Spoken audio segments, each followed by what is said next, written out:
আজি আকৌ এবাৰ ওলাই দিলো মোৰ 1000 টকীয়া চশমা পাত পিন্ধি কাৰণ আজি এটা অৰ্ডাৰ আহিছিলে বহুত দূৰৰ পৰা বাকি এলা খেলা চশমা নহয় দেই গাইছ 1000 টকীয়া তাকো পৰি আছিল বাৰু যিয়ে নহওক চাংচাৰিৰ পৰা দাদা এজনে অৰ্ডাৰ কৰিছিলে আজি এপলৰ এয়াৰপড প্ৰ যিটো নেকি আমি চেল কৰি আছো মাত্ৰ 999 টকাত চবলক তেনেহলে দেৰি নকৰি দাদাজনক এয়াৰপড প্ৰটো দি আহো আৰু গাইছ বহুতে কৈ আছে তুমি এই এয়াৰপড প্ৰটো ইমান কমত কেলে দি আছা তুমি যদি এইটো এখন দোকানত কিনিব যোৱা তেনেহলে 2-3000 টকাটো আৰামছে লৈ ল'ব কাৰণ এখন দোকানৰ মেইনটেনেন্স চাৰ্জ থাকে দোকানৰ ৰেন্ট থাকে সো 2-3000 টকাটো অবিয়াসলি ল'বই ন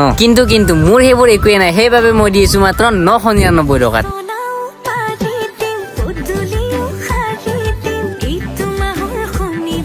বাৰু হেবোৰ বাদ দিয়া দাদাজন তাত ৰখি আছে সো দাদাজনক জলদি গৈ কেনে দি থৈ আহো এন তুমিও যদি ল'ব বিচাৰা স্ক্ৰিনত নাম্বাৰ আহি আছে কন্টাক্ট কৰা তোমাকো আমি এনেকৈ গৈ দি আহিম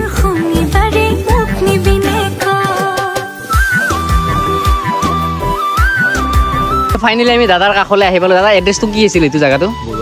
বৰুৱাজনলৈ আহি পালো দাদাই অৰ্ডাৰ কৰিছিলে আমাৰ পৰা এয়াৰপড প্ৰ সো এফালে দাদাই খুলি মিলি ইউজ কৰি চালেও কেনেকুৱা লাগিল দাদা ভাল লাগিছে সাউন্ড কোৱালিটি ধুনীয়া আছে ধুনীয়া ন ৰিলত চাই কেনে দাদাই অৰ্ডাৰ কৰিলে ভাবিছিলা নাই আমি আহি যাম বুলি এতিয়া ভাল